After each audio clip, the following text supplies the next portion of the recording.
ANEKANTAVADA literally means not one-sided, is one of the most profound and insightful concepts ever developed in the history of ideas, and traces its origin back some 2,600 years ago to the ancient religion of Jainism in India. ANEKANTAVADA, though sometimes postulated as an intellectual extension of the Jain concept of ahimsa, or nonviolence, is perhaps best understood as a process of seeing any person or event from multiple angles, and not closing oneself off to contrarian perspectives. Some have even argued that ANEKANTAVADA is a philosophical talisman to ward off dogmatic thinking or myopic fundamentalism. A beautiful illustration of the concept is captured in Jain literature by the story of 6 blind men and an elephant. By accessing different parts of the elephant's body, each blind man tries to deduce what he is touching. The blind man who feels a leg says the elephant is like a pillar. The one who feels the tail says the elephant is like a rope. The one who feels the trunk says the elephant is like a tree branch. The one who feels the ear says the elephant is like a hand fan. The one who feels the belly says the elephant is like a wall. And the one who feels the tusk says the elephant is like a solid pipe.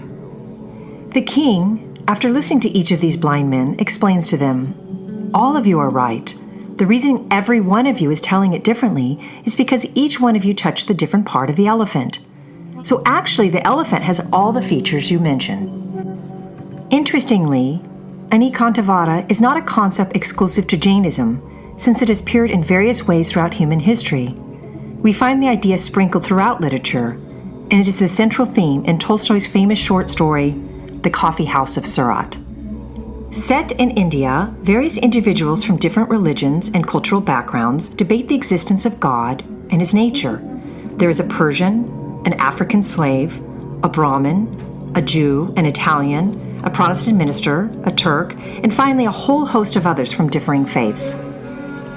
As Tolstoy recounts, by this time a great dispute has arisen among the strangers of different faiths and creeds present. There were Abyssinians, Christians, Lamas from Tibet, Ismailites, and fire worshippers. They all argued about the nature of God and how he should be worshipped. Each of them asserted that in his country alone was the true God known and rightly worshipped. Everyone argued and shouted. Tolstoy resolves the story with a Chinaman who argues for an acceptance of a multiplicity of views, arguing that the God they seek transcends human pettiness and political nation-states. Concludes Tolstoy, "So spoke the Chinaman, the student of Confucius, and all who were present in the coffee house were silent, and they disputed no more as to whose faith was the best." The implications of ANEKANTAVADA are also present in celebrated international films, such as the Japanese classic Rashomon. The plot involves the death of a samurai, and each character in the movie recounts a different version of what transpired, although each of the perspectives is tainted by being self-serving. There is the wife's story, the bandit story, the samurai story, and the woodcutter story. Multiple perspectives, but none contain the full story or the whole truth.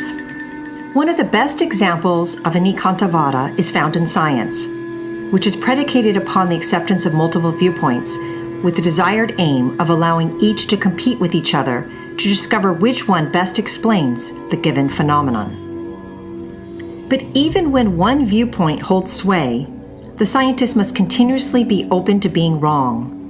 This very modus operandi of allowing contrasting models is precisely why science has been so successful and why it has been incredibly progressive in developing new and powerful technologies. Edward O. Wilson underlines the spirit of multiple worldviews and its apparent unity in his controversial book, Consilience, The Unity of Knowledge, where he contends that each academic discipline should be considered and reconciled when examining complex issues. Ken Wilber postulates something similar to consilience, but discarding its more radical reductionisms, by championing an integral paradigm that incorporates all quadrants, all levels, inclusivity, which is sometimes explained more simply as, everyone is right. What makes the Jain doctrine so powerful is not that it relativizes all religious claims, but rather that listening deeply to other perspectives is considered an important pathway for discovering a more comprehensive truth. Ironically, by allowing uncertainty as a core virtue, it allows for a more certain pathway to understand the world and its varied manifestations.